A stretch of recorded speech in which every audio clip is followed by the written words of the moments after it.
भंडारा जिल्ह्यातील तब्बल 793 शाळांमधील 876 शिक्षक भरती ही रखडलेली आहे आणि लवकरात लवकर शिक्षक भरती व्हावी याकरिता जिल्हा परिषदेचे शिक्षण सभापती नरेश ईश्वरकर यांनी मुख्यमंत्र्यांना अधिवेशन काळात शिक्षक भरतीचा तोडगा निघावा याकरिता मुख्यमंत्र्यांना विनंती केली होती। मात्र अर्ध अधिवेशन निघून गेल्यानंतरही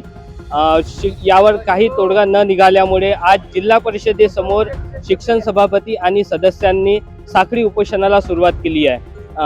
आपल्यासोबत शिक्षण सभापती नरेश ईश्वरकर आहेत, जाणून घेऊया त्यांच्याकडून।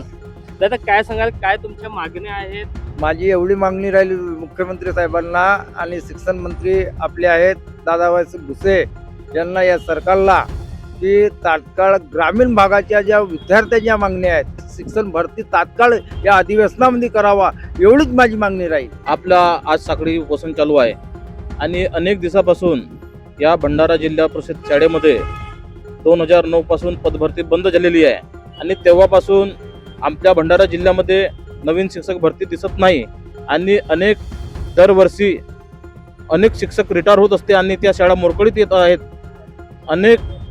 दिवसापासून 2022 पासून या भंडारा जिल्हा परिषद संपूर्ण अध्यक्ष सहित सगळे पदाधिकारी यांच्या माध्यमातून अनेक ठराव प्रयत्न करत आहोत, परंतु शासनाने कुठल्याही प्रकारची आजपर्यंत दखल घेतलेली नाही। मागील वर्षात अर्थ व नियोजन माझ्याकडे असल्यामुळे मागील वर्षी महाराष्ट्र विधानसभेचे विलक्षण होते आणि त्यावेळेस मुख्यमंत्री सहाय्यकता म्हणून जे शिक्षक नियुक्त केलेले होते आणि ते मागील वर्षी नोव्हेंबर महिन्यापासून संपूर्ण बंद केले आणि अशा परिस्थितीमध्ये आम्हाला गट शिक्षण अधिकाऱ्यांनी सांगितलं की येणाऱ्या ज्या पूर्ण शिक्षक बंद झाले आणि प्रत्येक ग्रामीण भागातील प्रत्येक सरपंच असोत, शाळा व्यवस्थापन समिती अध्यक्ष असोत, यांच्याकडून सुद्धा आमच्याकडे तक्रारी येत आल्या आणि त्या पद्धतीनं आम्ही मागील सत्रात राहिलेल्या उर्वरित सत्रात त्यांना जिल्हा परिषदेतून स्वयंसेवक ठेवण्याची नियुक्ती केली आणि जिल्हा परिषदेने हा सत्र काढण्याकरिता पूर्ण त्या पद्धतीने तयारी केली आणि या क्षेत्रातले पूर्ण शिक्षकांचे पेमेंट कसे होतील हा सुद्धा आम्ही जिल्हा परिषदेच्या माध्यमातून पूर्ण पद्धतीने केला। परंतु जिल्हा छोटा असल्यामुळे आपल्या जिल्ह्यात मोठे उत्पादन नाही, याकरिता आपल्या जिल्हा परिषद कुठल्याही परिस्थितीत हे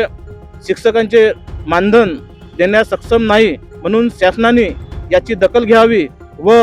जिल्हा परिषदला च्या शाळेतील संपूर्ण 700 काही शिक्षक आहेत नाही म्हणून जिल्ह्यात भरती करावी, अन्यथा या अधिवेशनात भरती झालेली नाही तर आम्ही ह्या संपूर्ण जिल्ह्यातील ग्रामीण भागातील सरपंच असोत, शाळा व्यवस्थापन समिती अध्यक्ष असोत, पालक असोत, हा एक मोठा मोर्चा आमरण उपोषण करण्याचा इशारा आज आम्ही देत आहोत। येणाऱ्या काळात या 2-4 दिवसात